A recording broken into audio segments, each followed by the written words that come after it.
Do your introduction, man. Yo, so we back. Another episode of Rollo TV. Me and OG back in it. That's right. Today we're gonna talk about black men in America and I don't know, ownership of America, man. Me and OG got into it earlier this week about is America really for us? You know, he got a lot of different views and takes versus me. I'm kind of like, I don't know, I'm a free agent. That's how I look at the world. I'm a free agent. Right. If there's opportunity, I'm going to go get that. Right. Wherever it's at. As long as, I ain't got to do nothing immoral or whatever. Right. OG, FBA, Black American. Yeah. Tell your perspective on things. Well, my perspective is a little bit like this, there's a history here. I understand that we are in a global world that we can move around, freedom to move around, and so forth like that. But my roots were here in this country. I can trace my family tree back to the 1600s. Nice. My great-great-grandparents and that's a beautiful so forth thing. Like that. And my parents and my grandparents and we have history here, and I don't know no other place but here, because I'm not from nobody else, and it's like most people could say who not in this country. I mean, we're not born here or have another country. Speak up a little bit. Yeah, go ahead. Those people who are not born here but come from a different country. If anything goes down here, they can always got a place to go. But foundation, we really don't have that, And I think that whatever we had to do here, we had to fight against white supremacy and racism and whatever things we had to do, because we didn't have the option to say, well, listen, if this get too wrong, we can just leave, So. But now you can. Yeah, you can in leave, today's but society. You can leave, but there's still struggles that go on here.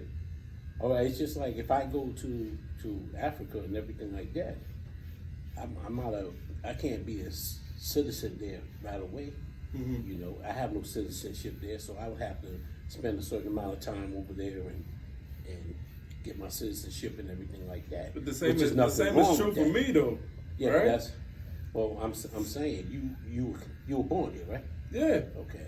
So I feel like I'm in your boat. Right. I know like the culture and things, but I wasn't raised there. So when I'm going these places, I'm not going because I know it. I'm just going to see what's over there and give it a shot. It's not. That's important. You should go and travel. Yeah. Traveling is very important. It's open up your mind to new horizons. You get a different perspective on how people live and how things are. So that's very important. You was riding out against me. You was being real humble right now, but you was riding out earlier in the. He was like, "No, give me a little time." Because he was like, "We built this." He was saying all that. We did. Y'all did, right? But it's like y'all built it, but y'all don't. Black men in America don't reap all the benefits of the fact that they built America. But even something, Donald Trump said something was very true, and he said, I don't know, one of his election days, he said black people built America. Yeah. Ain't too many white people will say that. They'll keep it and they'll say, "Wow, we kind of know that," but it's known. So I think it's just like a certain attachment or connection that you have to the country, because we're talking about lineage as far as our ancestors and everything like that. And when you don't know anything else, this is what you know. So I'm not saying that you should not be able to go to other countries. Yes, you should travel, you should learn, you should this and that, So position ourselves to win. Huh? We should position ourselves to win. As much as we can. Yeah. I'll be honest with you. I tell black people we should have a second address. Like Phil Scott said. Rather it's in the Caribbean, rather it's here, rather it's in Africa, wherever. You should have a place where you can go in case of what may happen here. in this country, and we see how things are going, and I think that's why a lot of people are traveling more and getting away, because 25, 30 years ago, there wasn't a lot of people traveling, like black people traveling like there are now. Yeah. You know? So, I'm not saying America is the end all, because it's not. It's not. You know? But I understand my connection here, and I understand that that connection here, because my ancestral roots is here, and I understand that. But I'm not saying I'm not against to leaving America and say if I had to go to the Caribbean or the continent to live, you know. Yeah. But I think I would like that. I would like to know that I can have dual citizenship, right, in either place I choose to go. You know, because America has its problems, but I don't think I would ever see myself just walking away and never coming back ever for nothing.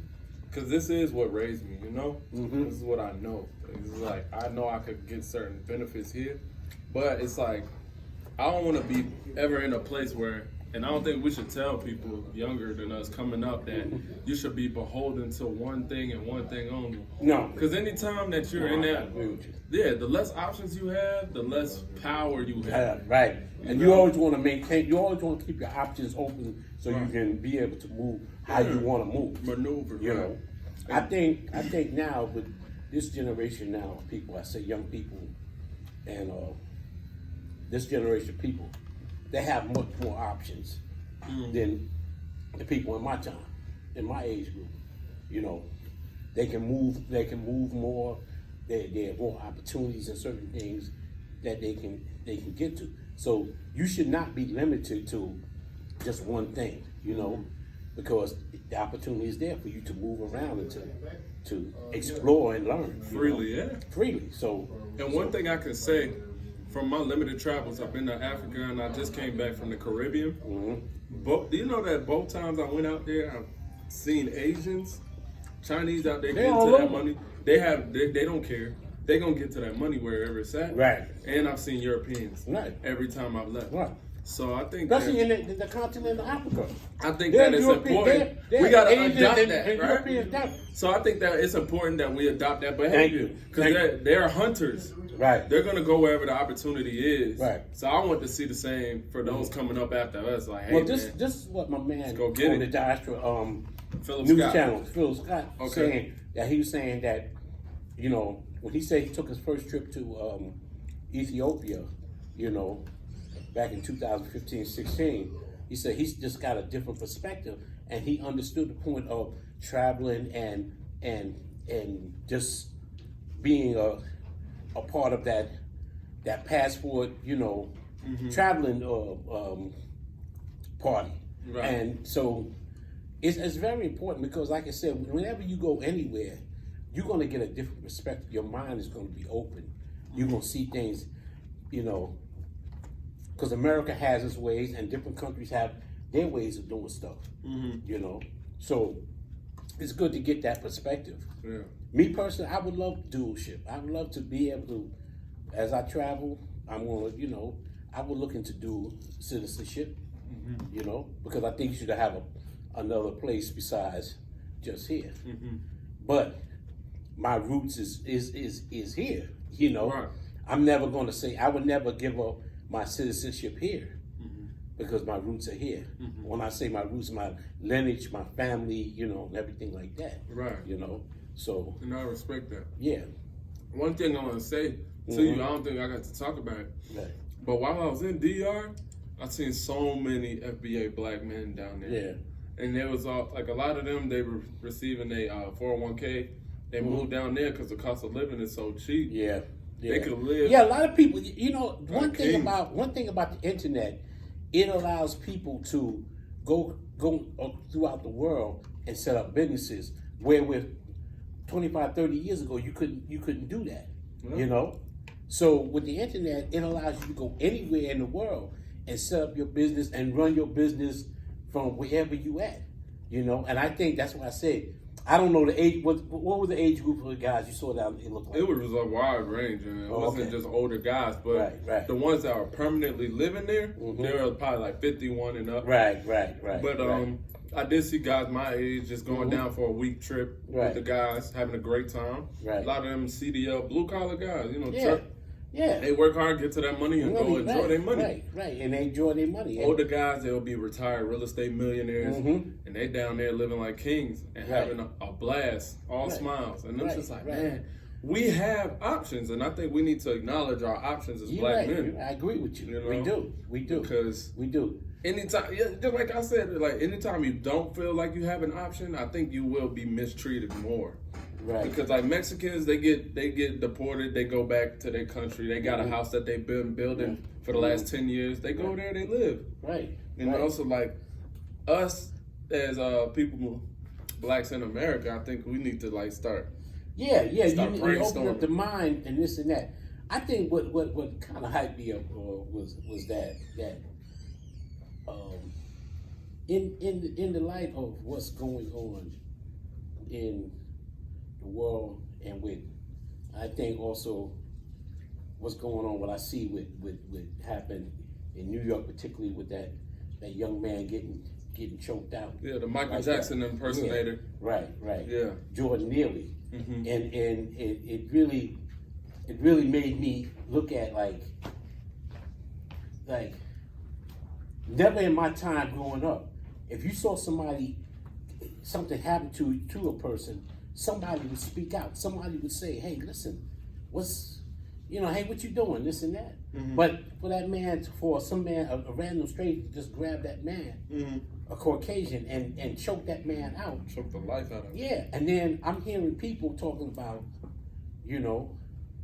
oh well, he had a criminal record. He this and that, and he was this and that.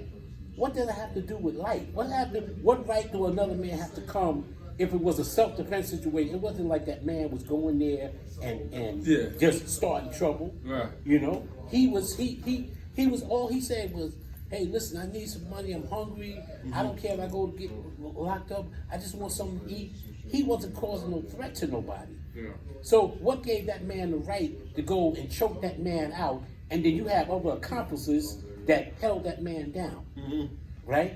Where that man couldn't move to get that man off him. Nothing. So my thing right now, people are up in arms up there and they protesting or whatever they doing, whatever they're going to do because they want justice for the man, because the man suffered with mental illness. Everybody knew that when he was out there doing the Michael Jackson, and then his history, his family said, when his mother died, he just went down. He never really bounced back. And so, and then for the longest time, the police department and the powers that be, they didn't even want to tell people who the man's name was that did this. They tried to hide it, Yeah. So would you say that we're viewed permanently as like second-class citizens, or because that's where it got kind of off the rails when me and you was talking? I was being flagrant. I was just trying to hype you up a little bit. I was like, I know you. You black, you can't be American. I'm talking crazy. I'm whatever. Right. Now we're being civil, but right. How would you say like we're viewed in this place? Like, as far as where I went, DR, I never felt like, okay, somebody could come up behind me, choke the shit out of me on camera, and now. Well, you gotta understand, we're living in Babylon. We're living in a place in the moral values and of people in America has deteriorated so bad. Like I said, when I came along, it was unheard of that somebody would just choke somebody out on the subway just because they were homeless. We always had homeless people, You knew that person was homeless. You knew that person had a problem. You knew, hey, listen, I just better watch myself, be careful, and so forth like that. But you never thought about that a random person would just come up and kill a person. Yeah. So this is the kind of time that we live in. We living in the time in this country, in the Western civilization, where the morality, the character, the fortitude of people have deteriorated to a point where, really, I don't think it's really no coming back because this society has promoted, homosexuality, lesbianism, all kind of things that are immoral. They don't promote family no more. They promote single motherhood.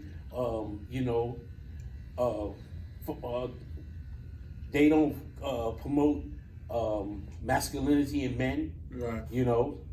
They don't want men to be leaders. They don't want them to have a say-so in anything. So when you have a society that have lost its moral values, if you look out through the history, the Roman Empire, the Persian Empire, the Greek Empire, when you look at these civilizations, whenever there was a extreme abandonment of moral compass in the society, that society fell. So yes, like I said, I came up through an era. There was always gay people. There were gay people from the beginning of time. Right. But you didn't have anybody promoting saying that, oh, you have to what I call them transformers. You know me, I call them transformers. Okay. Men that want to say they women, this and that. Right. They're trying to promote that agenda on people saying that why don't a straight man be with these people? That was unheard of in my day. We never, but they're trying to pass laws and things to promote this agenda. And when you speak out against it or say that it's wrong, then they're looking at you like, oh, you're homophobic, you're paranoid, and all this other nonsense. Yeah. Because I walk in a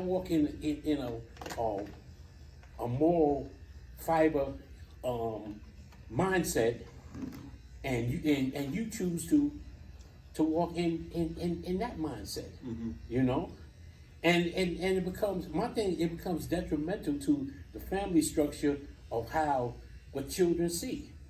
Children mimic what they see, and the thing is that when you push an agenda on children, because you're doing it because you know that they are innocent, their minds are not truly formulated to resist certain things. Right. So you're trying to push that agenda on children now in the school system and so forth like that.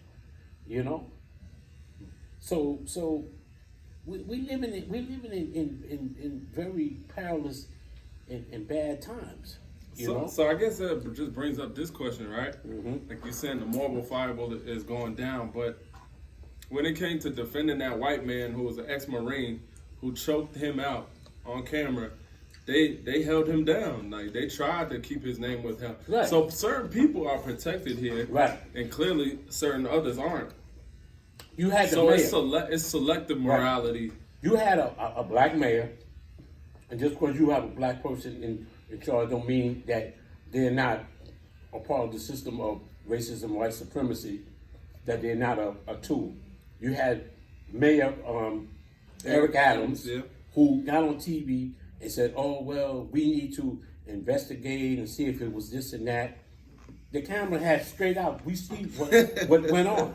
What are you investigating? Yeah, right. Then you had the governor. I forget her name. That's what he said. Yeah, we need to investigate and get all the facts and everything like that. Then you had the governor saying more or less, well, if you feel like somebody's going to do something, you have a right to really defend yourself to the point even killing a person. More or less, that's what you're saying in so many words, Okay. So you have these powerful people that's trying to cover up a death that was on video camera of a man being choked up, because this man came up from behind him and started choking him out, and then you had accomplices that held that man down. Yeah.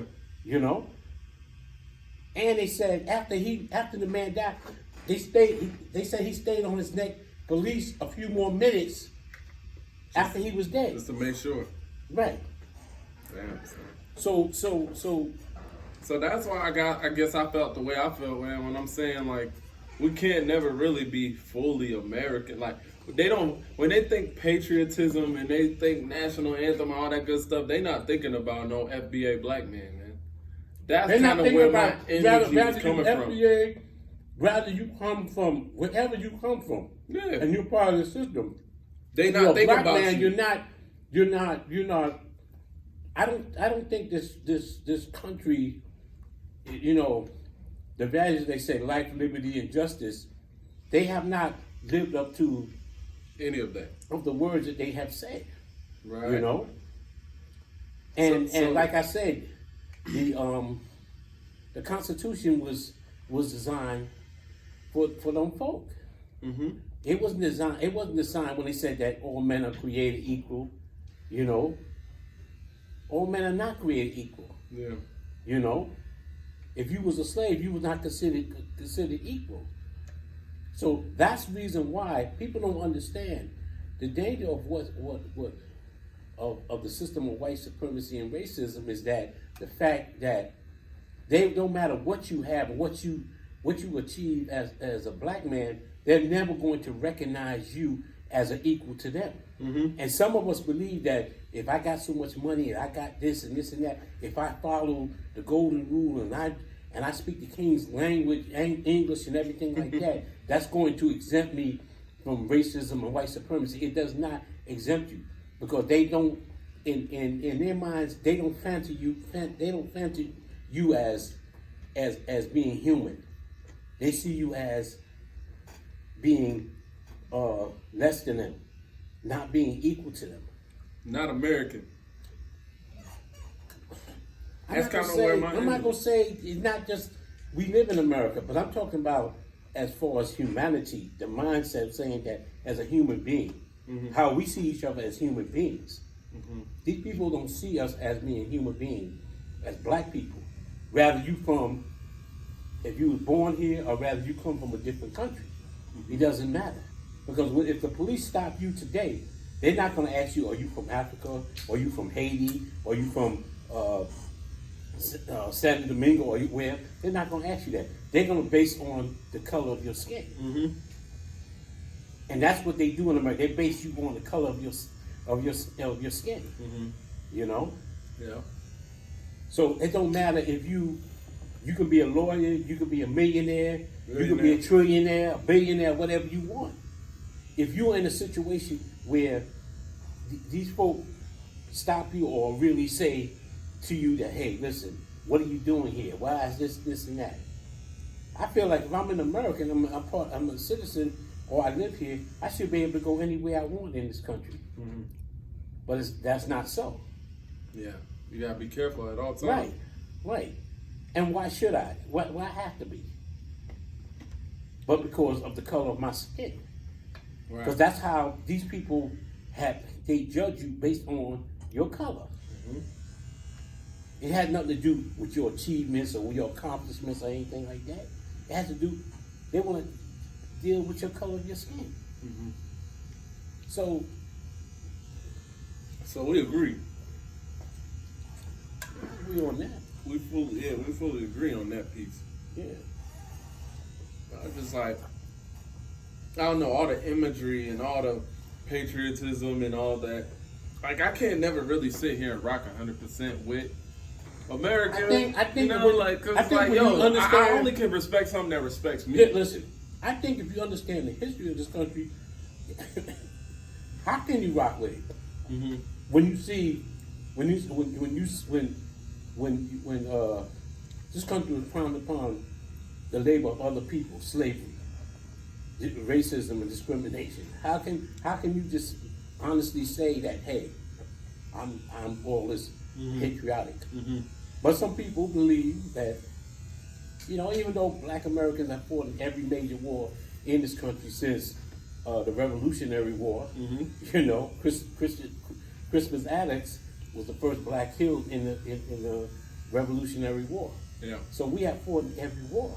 Mm-hmm. But how many soldiers have came back from war and was hanged with their uniform on? Mm-hmm. So the uniform was supposed to be a representation of respect in that I fought for this country. Yeah. But because of racism and white supremacy, there was no respect for that uniform that they say is supposed to be a part of the country. You still hung people, you still lynched people. Yeah. So they're gonna do what they do. So what does it have to say? What does it have to say for the country about what it really stands for? And that's why America is the way it is now. The world doesn't have lost respect for America. Throughout the African continent, throughout the Caribbean, you know. So America is not respected like it used to be. It was a time when you can go and bully other countries, and they would come. Oh, we're gonna take sanctions against you. We're gonna do this, and that. They're saying no. We don't care nothing about what you're trying to do. We're gonna make we are not. I heard the African leaders. I don't know if it was Ghana and some other country. I can't remember right now. They said, "You're not gonna treat us like kids anymore." You know. So everybody is standing up, you know, against those things and saying no more. You know, you're going to respect our country. You're not going to come in and just tell us what to do. Yeah. That's just like if I come in your house and tell you, hey man, listen, I want this done, I want that done, and I ain't paying no rent there. That ain't my house. Right. I have no right to come tell you. So when you go into another man's house, you have to have a certain level of respect for that man's house. Yeah. Rather you agree with what they're doing. Now, I think Uganda is they're gonna put sanctions against Uganda because they don't want to accept LPG. Yeah. You know. So in other words, if you're not gonna go along with our program, we're gonna sanction you. We're gonna do this to you because I don't believe in that. So for you, what's the next move for Black Americans? As the world is changing, what are we saying? I think main thing we focus on right now is reparations. The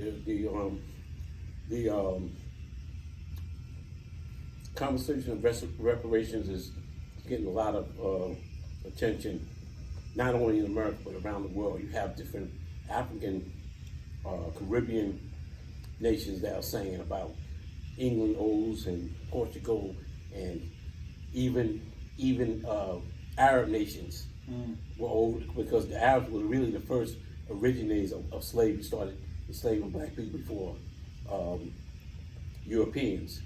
The Europeans just perfected what the Arabs were doing. So right now I think that mainly Foundation Black Americans and the grassroots is focusing on getting reparation, and the reason why, because it's a debt that is owed to us. The United States government owes to us, and we will get that.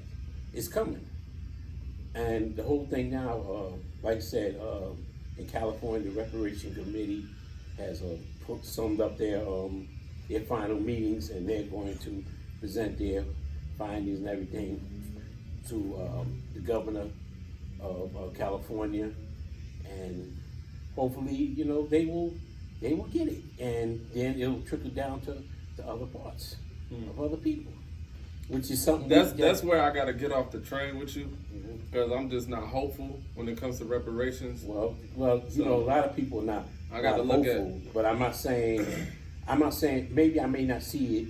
I pray I see it in my lifetime, but I'm sure. I don't think my grandkids will see it. That's where I'm at. I hope hopefully your kids will see it. Nah, I think well, what is your reason why? I want to know. Because I hear people say that. Yeah, because I mean, when we look at the history of these institutions and how these people do things, they've never in 1,000 years and then some done anything similar to that. So I just don't feel hopeful moving forward. Every time I look through history books, you have to take your power. You can't just ask for power. You can't, even if you're older, you gotta take it. That's just what it is. Anything we achieved in America, we took it. They didn't volunteer. We were still being enslaved. So why don't we continue to take it instead of asking for reparations? First of all, asking that is a debt that's owed to us. Yeah, but you're not going to get it though. if it's a debt owed to you, of course they're not gonna give it to you right away. You're gonna have to fight for it. You're gonna have to do the things necessary. It's just like when they told us that when they put our ancestors in slavery, they said we'd be slaves for the rest of our life. But we fought against slavery and we were free. But I think we might be in the worst, like, you know, it was like quasi-freedom, it's Jim not, Crow listen, and listen, redlining. Nothing that they've given us is nobody of any value. You gotta understand, really. they don't give the white man has not given the black man anything. Everything a black man has gotten from the time of slavery up until the present, he had to fight for. Right. He had to, you know, in the 60s. So that's what I'm saying. Why don't we continue fighting civil for rights? it? We in Reconstruction, we had to fight after slavery. You Right. know, so we so always what? had to fight for everything. These people never volunteered and gave us anything. So you're saying that we should fight by asking them for stuff? I'm not saying asking. So what are you saying? I'm talking about stating your claim and whatever we have to do as far as in the 60s, there were uprisings. One thing they respect is money and money, power and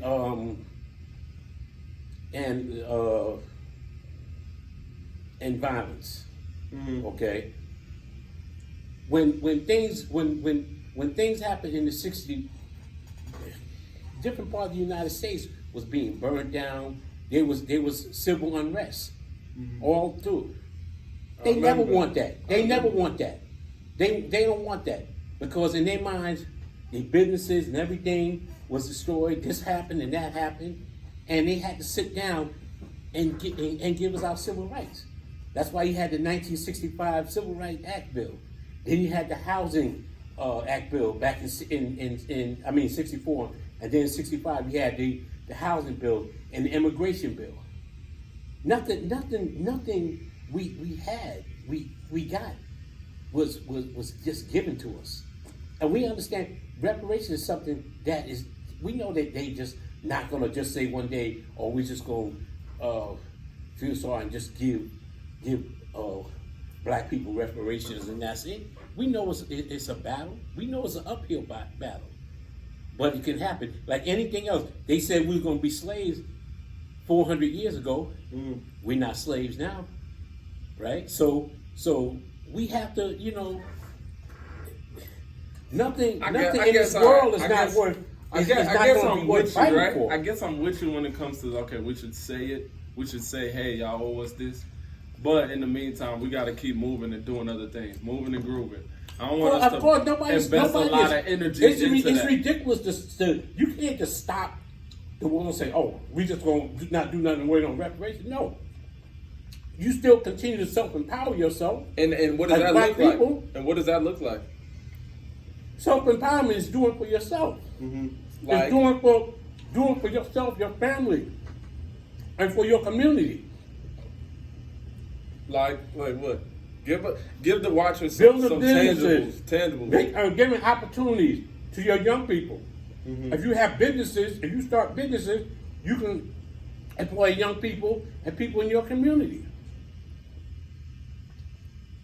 You know, so you always don't put away just because you're working on one thing. You don't neglect everything else. Mm-hmm. You don't stop and just say, "Oh well, the focus is just there on reparation." No, you have to keep empowering yourself, empowering your community, empowering the people that are close to you.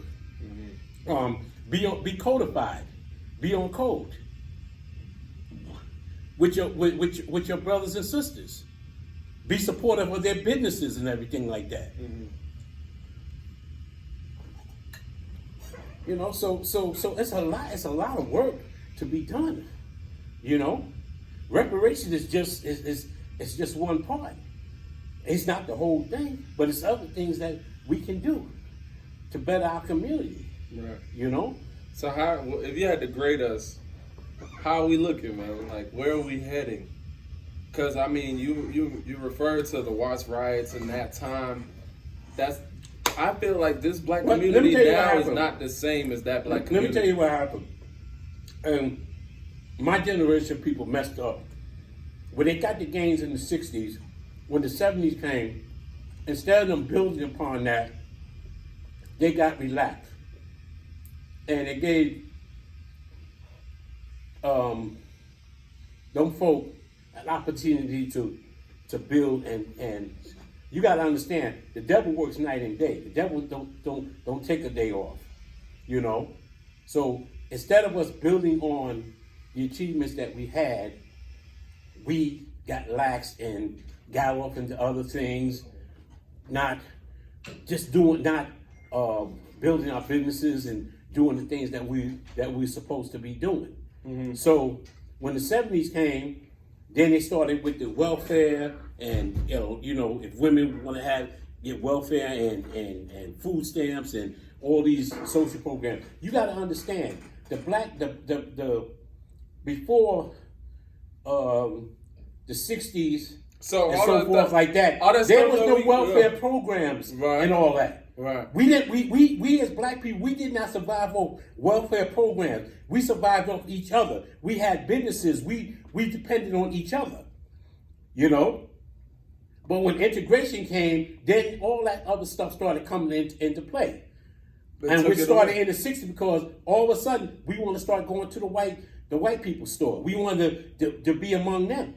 And we stopped supporting our businesses and building our businesses. Right. So that was a lack on our part. Mm-hmm.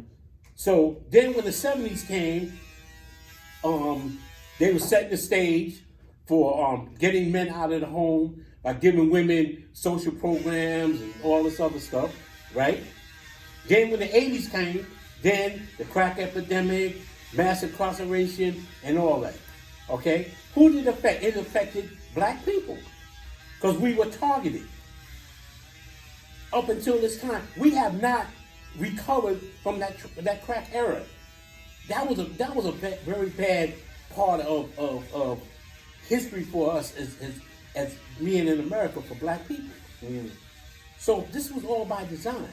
This had nothing to do with it just happened. It was just by chance. Crack was just put in the black community. It wasn't just by chance that mass incarceration happened. It was a planned out. Now, I'm not saying that that's an excuse, but you cannot take away from what happened there. That was a part of what happened, and it affected many families. It broke many families up, because during the 60s and 70s, you had a cohesiveness of family unit. So there were a lot of things that have attacked us, and then it was things that we did on our own that we messed up on.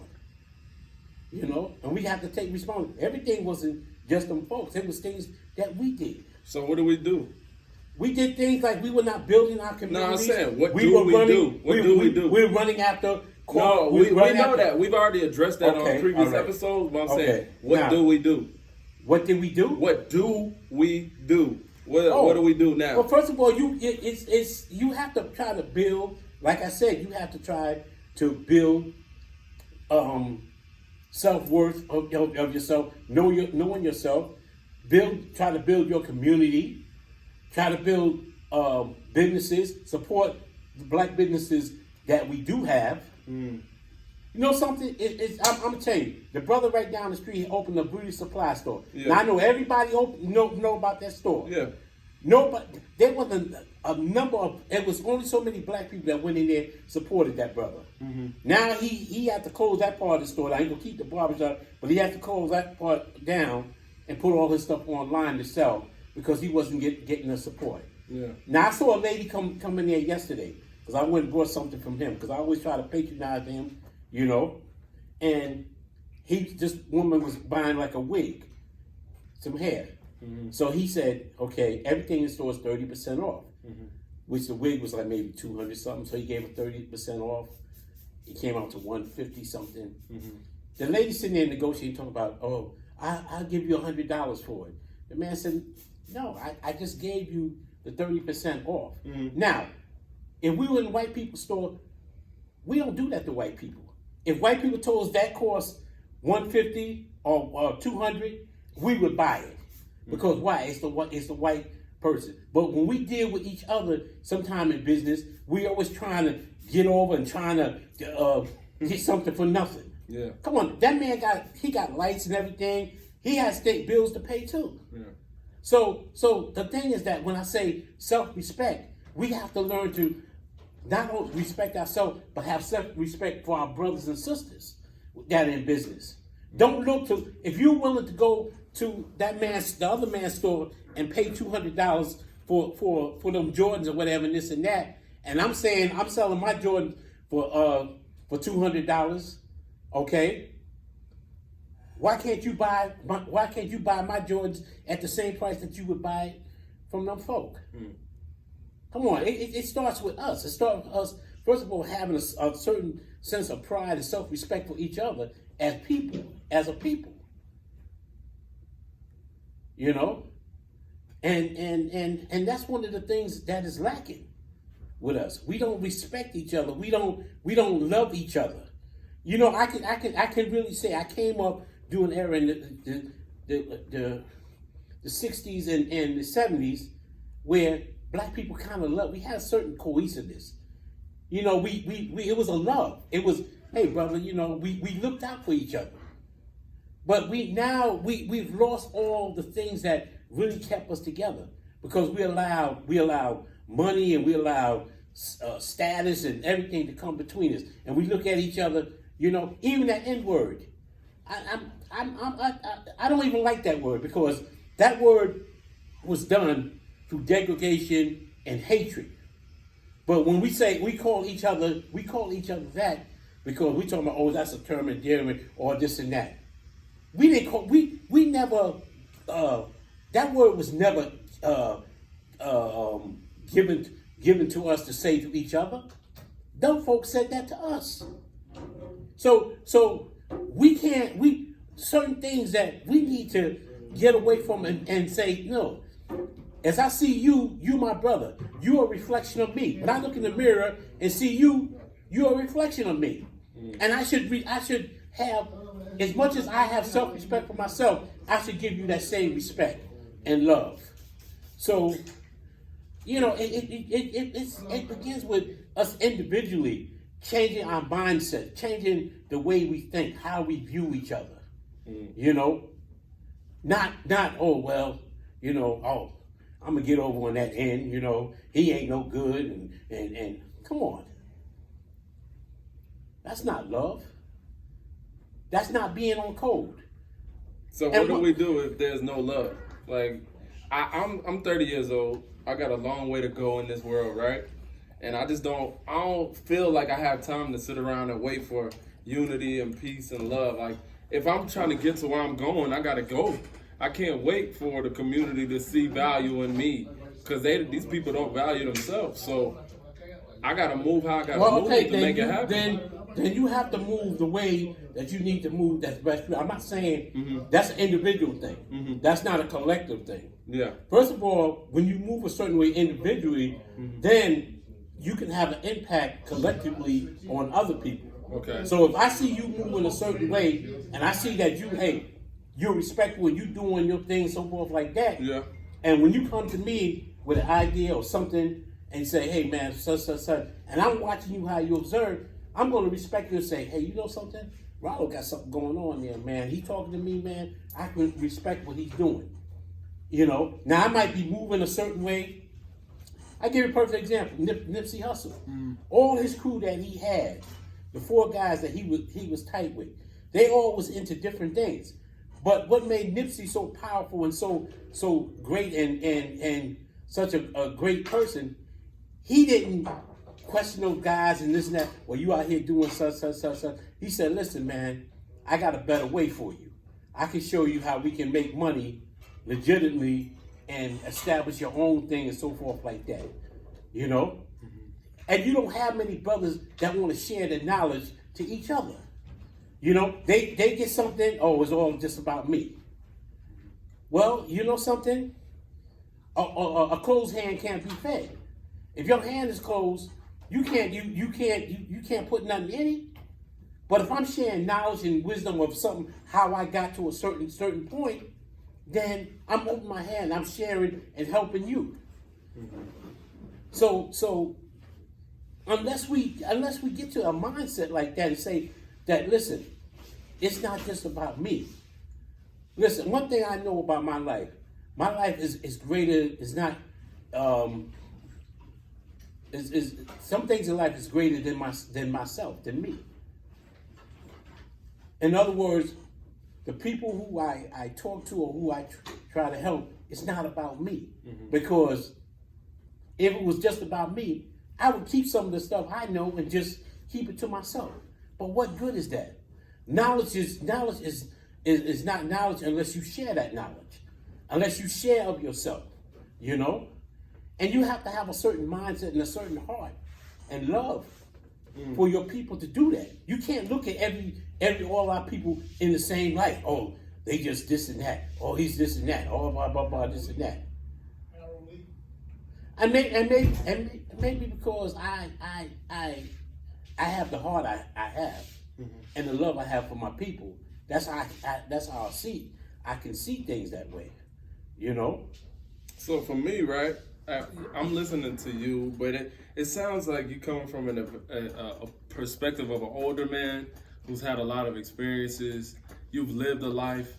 But I'm thinking from the perspective of a younger man who. But I was young like you. Let me explain. Hold on. Let me get this like out. You. Go ahead. Because there's young guys are watching this somewhere, okay, and they're thinking, "Yo, you saying all this good stuff, but it's also like they got to get from point A to point B to point C because they are doing this actively right now, and they're not trying to sit around and wait for their homeboys to be on the same page. They know that if they don't get it, it's not gonna get got." So there's an angst in us where we gotta go make some shit shake. We can't sit around and wait for peace and love and unity.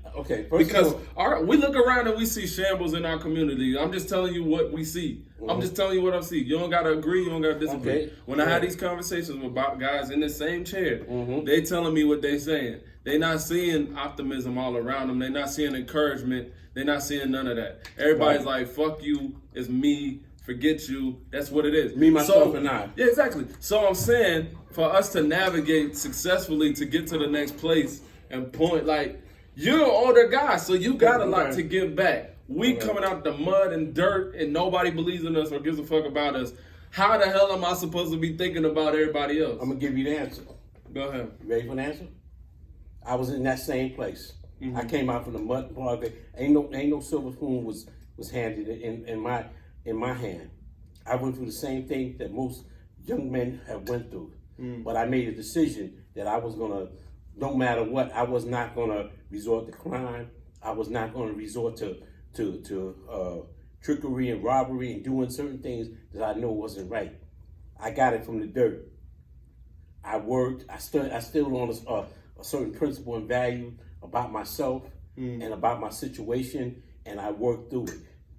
And I tell young men, you cannot beat hard work and determination and focus. This is why I always say, for every man, every young man, every older man, to be the best version of yourself. See, when you focus on being the best version of yourself, you don't have time to worry about what is going on around you, what you see around you. If you get focused on your task and your purpose and your destiny and what you're trying to do, you ain't gonna have the time to see what everybody else is not doing. And then in the process, as you find your purpose and you'll find yourself as being a young man, then you'll be able to help others, because success breeds success. All right? First of all, a man's gift will make room for him. A lot of people don't know that the gifts and talents that you have is your opportunity to obtain wealth. God said he give you the power to attain wealth. If you are skilled in whatever, carpentry, electrician, or whatever, you're good with your hands. Okay?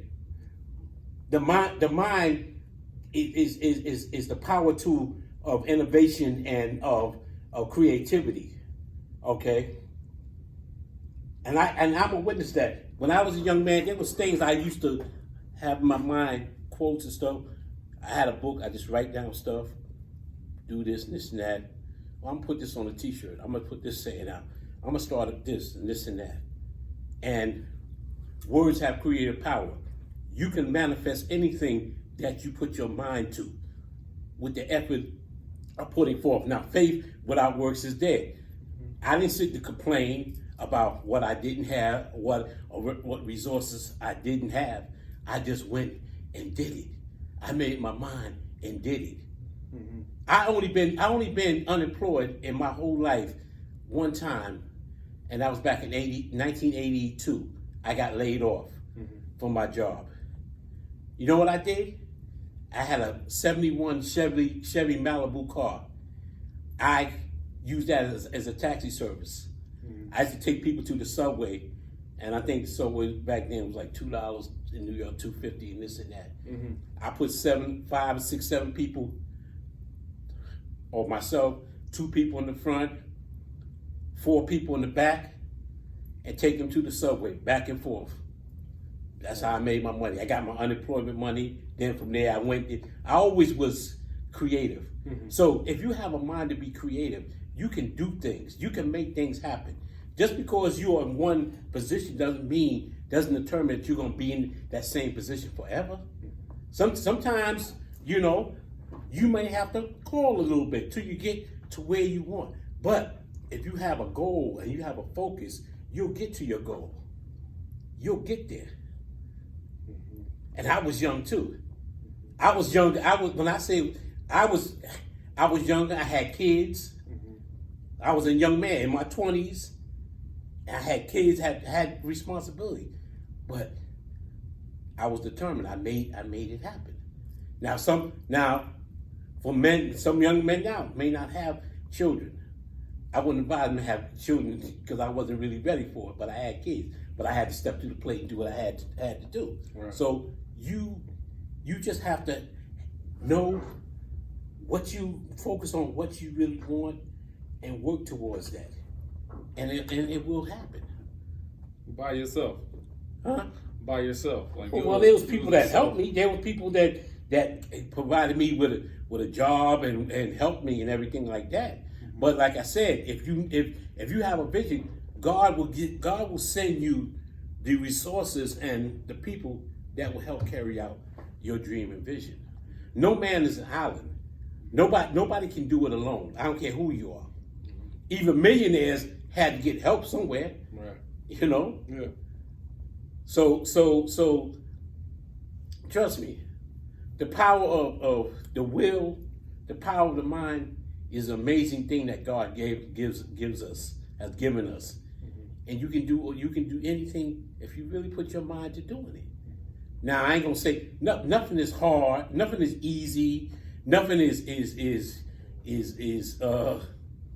foolproof and everything is just gonna come out.